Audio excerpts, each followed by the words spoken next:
அன்னை தகவல் சேனலில் இன்றைக்கி என்ன பார்க்க போகிறோம் அப்படின்னா, எட்டுக்குடி சுப்பிரமணிய சுவாமி கோயிலில் கால்ஃபார் பண்ணியிருக்காங்க. என்னென்ன போஸ்டிங் அப்படின்னா, கிளர்க்கு, கம்ப்யூட்டர் ஆப்ரேட்டர், நாதஸ்வரம், தோட்டம், திருவலகு போஸ்ட்டுக்கு கால்ஃபார் பண்ணியிருக்காங்க.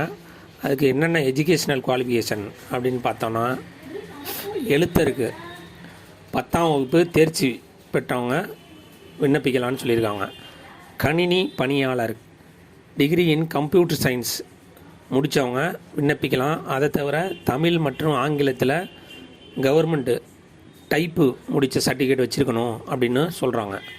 நாதஸ்வரம், மேளம் குழு அவங்க தமிழில் படிக்கவும் எழுதவும் தெரிஞ்சிருந்தால் போதும் அப்படிங்கிறாங்க. மற்றும் சமய நிறுவனங்கள் அல்லது தமிழ்நாடு அரசு அல்லது பல்கலைக்கழக மானிய குழுவால் நடத்தும் பெரும் இசை பள்ளியில் தொடர்புடைய பிரிவில் சான்றிதழ் பெற்றிருக்கணும் அப்படின்னும் சொல்கிறாங்க.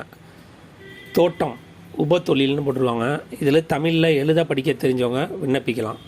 திருவிலகு தமிழில் எழுத படிக்க தெரிஞ்சவங்க விண்ணப்பிக்கலான்னு சொல்லியிருக்காங்க. வயது வரம்பு 18லேருந்து 45 வயசு இருக்கவங்க வரலும் விண்ணப்பிக்கலாம். விண்ணப்பிக்க கடைசி நாள் 31/1/2024. டிஸ்கிரிப்ஷனில் அப்ளிகேஷன் ஃபார்ம் கொடுத்துருக்கேன். அந்த அப்ளிகேஷன் ஃபார்ம் ஃபில் பண்ணி அதோட என்னென்ன அட்டாச்மெண்ட்லாம் வச்சுக்க சொல்லியிருக்காங்களோ அது எல்லாத்தையும் வச்சு விண்ணப்பிங்க. வெற்றி பெற்று பணியில் சேருக. நன்றி.